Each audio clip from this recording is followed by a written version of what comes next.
Sa umaga, inhale. Yun ang exercise sa puso.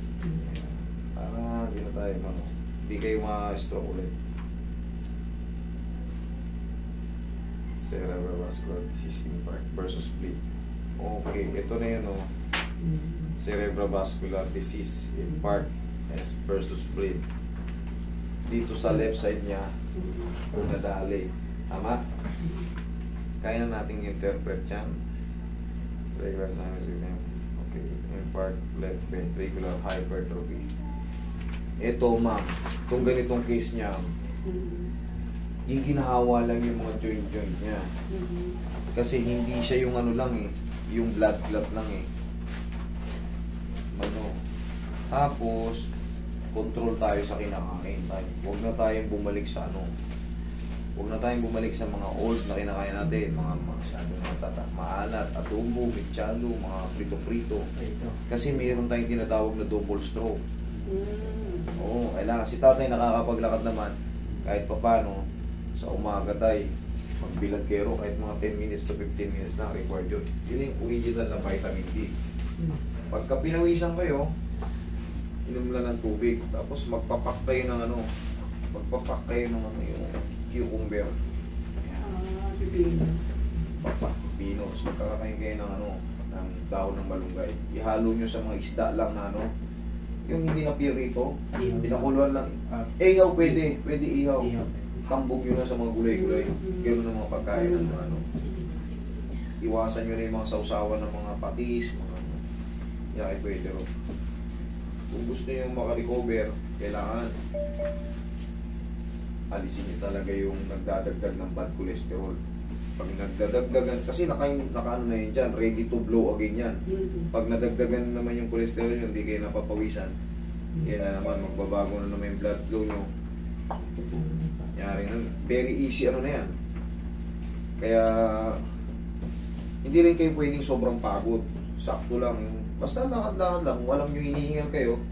O, pahinga lang, tigil lang, gano'n lang. Tapos pag pinawisan ng konti, okay na yun, palit ng damit. Gano'n lang. Tapos kaya ng mga gulay-gulay. Kasi yung tatay ng trabahador ko dito dati, na-stroke din, mild stroke naman siya. Ngayon, nagdadrive na ng bus. Fully recovered, konti lang na ano. Pagkaliwa ka ano dito, paano naman ang ano, prosto.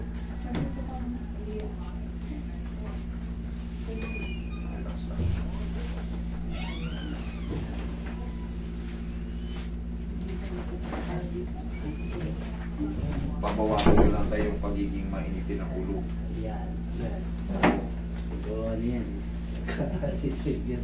Oo, nagtitrigger kasi yung pagka na-high blood ka, yun din yung high blood pressure.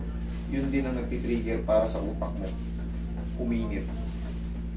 Yun din ang magkukos ng ano. Yan ang frozen. Normal lang yun sa mga ano, masakit. Pero mamaya, mas maluwag yan. Tapos, yan o. May chances pa po siya makalakad. Nakakalakad naman siya, di ba? Kailangan ng bastol pa po. Kailangan na yun. Kahit naman makarecover siya, kailangan niya yun kasi bawal na siyang matumba. Pag natumba siya, mas magiging worse. Delikado pag natumba ulit si tatay. Hindi niya nakakayanin yung mga... Ang best na natumba yan. Hindi niya nakakayanin yung mga... Sakit tayo. Pilay na ano. Galing yan. Kaya niya. Binalik ko lang naman eh, kasi nangindigas yan. I-stack up yan, binalik ko lang sa tamang posisyon. Yung tumunog na yun, hindi yun naputol. Ano yun? May joint talaga dyan. Tayo, higa kang patagilid tayo. Roy mo ko rin. Pagka alam nyo tayo may mga pasaway doon, tawanan nyo lang. Hindi na kayo pwede sa ano. Hindi na kayo pwede yung mag-overeat kayo. Hypertension ang kalalabasan nun, stroke ulit. Sige, relax lang. Kayo naman, dun, pag mga kasama niya sa bahay, pag alam nyo masama ang pakiramdam nyo, yung baga mainitin ang ulo nyo, okay magpakita sa kanya. Nararamdaman niya yun eh. Oo. Nararamdaman ng mga ano kasi matampuhin na sila. Yun ang totoo. Unang patulan, no? Oo, matampuhin na sila. Doble na yung pakiramdam nila. Kung ikaw nagtampo, siya ala, 3 beses yan sila nagtatampo. Kaya pagka alam nyo na, alam nyo, para may hinanakit kayo, huwag nyo ipaparamdam sa kanya. Kasi may stress din siya eh. May stress. Mahirap mag-alaga ng may ganito. Sinabi mo. Mahirap mag-alaga pero nandiyan na yan. Kailangan lang talaga, cycle lang din. Palagi nyo itatanim tayo, gusto kong makarecover. Ayokong mag-init ang ulo ko, tawa lang kayo. Ulitin ko talaga, gagan-gan lang kayo. Kasi pagka uminit yung ulo nyo, hindi nyo na makontrol yung hypertension nyo. Double stroke. Sabi ng tagilid ka lang. Kailangan libang-libang. Oo. Libangin. Diba? Mga ganito, yung mga ganito. Yung ibang ganito, dinadaan sa ano? Yung ibang diskarte, dinadala nila sa mga probinsya, pinapasyal sa mga kamag-anak. Ginagana, no? Oo, makakalimutan niya yung problema niya eh. Sa dagat, ilubog niyo sa dagat yung kahit yung dito lang, ibabad niya yung paa niya para ilubog niya sa buhangin doon, tansyak-tansyak niya. Saan ba kayo nakatira kami? Sa may kawayan kami. May Kawayan, ay malayo ang dagat sa May Kawayan. Hindi, pero meron yung dating pinapasukan yung meron sa Balis. Ayan, dyan. Balis. Sa Balis. Daming dagat dyan. Palibot ng dagat dyan.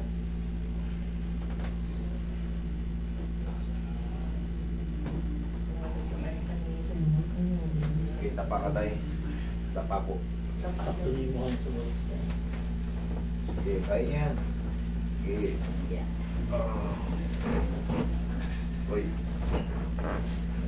alisin mo yung kamay niya. Mahina yung kamay niya. Yan, dahan-dahan lang para hindi mabali. Ilan taon na ba si tatay? 63. Bata pa pala to. Malaki pa nga nito. Bata pa to. Ang matanda, 75 eh. Uy, sarap. Oo. Ang dami nun tayo. Parang crackers, no? Ang dami.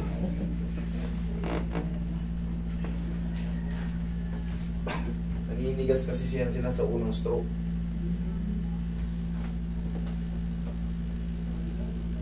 Tapos pag medyo naka-recover na, kahit hindi nila gawin tumitigas talaga. Kasi utak na may control ng kilos natin. Kaya ito, na stroke, kung meron kayong mga naaarkilahang mga therapist doon na mga masahista, per oras, yan, pamasasyo siya. Full body. Kamo medium lang. Medium lang siya. May mga 300 per hour. Home service, 500. Sila na pumunta ron sa inyo. Okay yun, matutuwa siya. Kasi yan, titigasan yung mga litid-litid niya. Nabuhay lang yung mga nerve. Correct.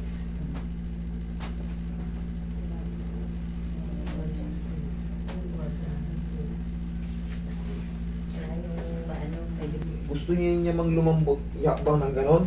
Hindi niya, Kahit ano gumagano yung, niya. ano, na kahit once, ano lang, once a week. Pwede. Kahit 2 times, ay kahit once at 2 times a week eh. Sige. Sa 2 linggo, isang beses, okay na yun. Pero sundin niya yung walking sa umaga, yung papawis. Mahalaga yun. Bilad-bilad kayo, sabay-sabay na yung magbilad sa umaga. Yung original na vitamin D. Inibili ng doktor yun eh.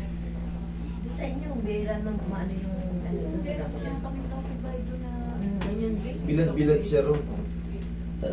Lakad ko ng lakad. Hindi na tumapi-perfect yung walking kasi nga kulang na yung nerve. Ganun yun. Okay. Pero ang mahalaga kasi pag ganun, kahit pa-stroke siya, Kaya ganado siya. usually yung mga na-stroke, parang may imbalance na. Correct, kasi hindi mo naman pumutok na yun eh. Kulang na yung nerve natin eh. Sa utak pa, yun na may control ng buong katawan natin. Iniisip pa lang natin, aabutin ko yung kamay ko, iniisip ko. Sa utak may control ng buong ano natin eh. Nasa ano, pagka yan nagkaroon ng damage, siyempre hindi nga to ordinaryong pilay eh. Wala kang magawa. Kung ano yung utos ng ano, brain, yun ang masusunod. Ay, dihaya. Sumuloy na laway mo, di. Dali. Yun, angat mo tayo. Hirap siya Yun. sa ano. Kailang yun.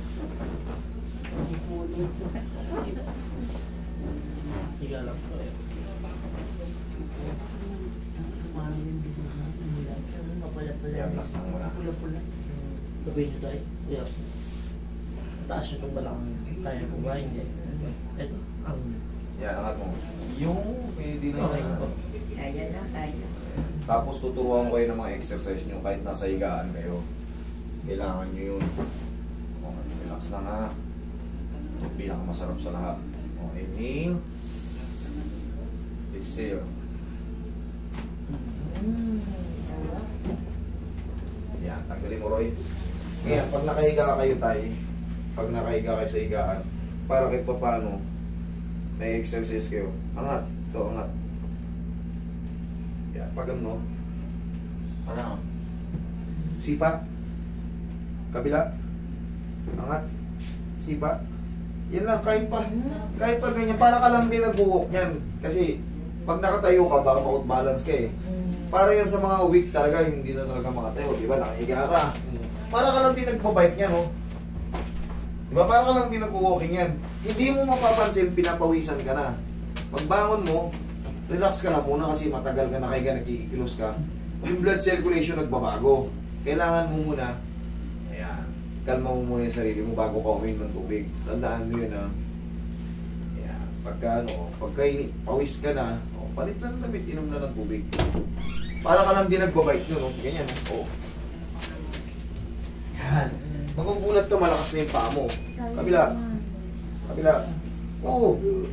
Okay, sipa mo, lakas mo. Yan, magugulat siya, diretso na yan. Pag nasasanay ng balance ng ganun, ganun din yan pag nakatayo na siya.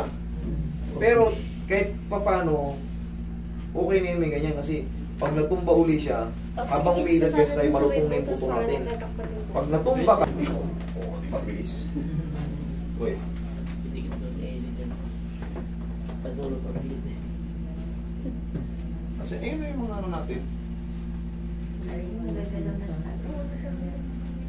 Suntok mo na yan tayo. Suntok-suntok mo sa hangin.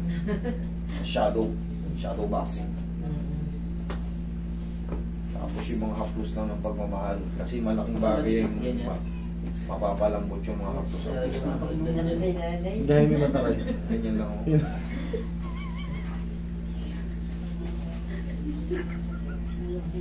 Yan ako si Happy yan. Dito mo rin pala.